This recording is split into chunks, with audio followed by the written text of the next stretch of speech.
अचो अचो माई म्यूज़िक जो इंचार्ज प्रोड्यूसर आहियां। साईं ही मुंहिंजी सौट आहे, हिन खे ॻाइण जो वॾो शौक़ु आहे। वियो वियो अचो।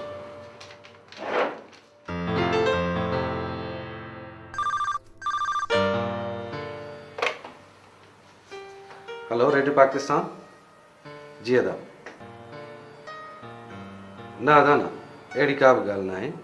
असां मथे लिखी मोकिलियो आहे, जीअं ई अप्रूवल मिलंदो असां इहो प्रोग्राम ॿीहर शुरू कंदासीं। ठीकु आहे दादा, महिरबानी तव्हां। साईं तव्हां मूंखे चांस ॾींदव न? हा पर तव्हां अॻु में किथे ॻायो आहे? हा साईं, मासी सां गॾु शादियुनि वादियुनि ते ॻाइण वेंदी आहियां।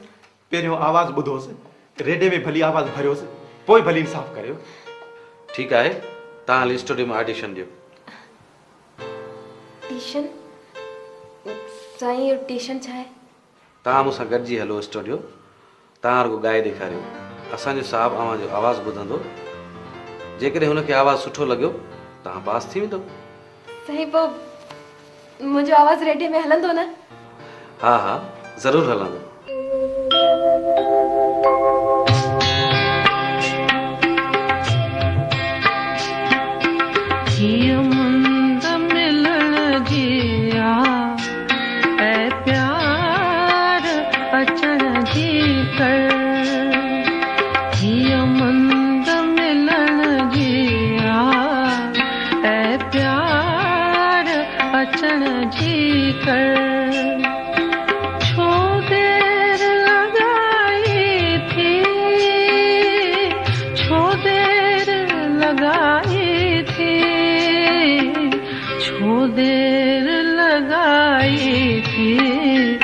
मन ठार मिलन जी कर।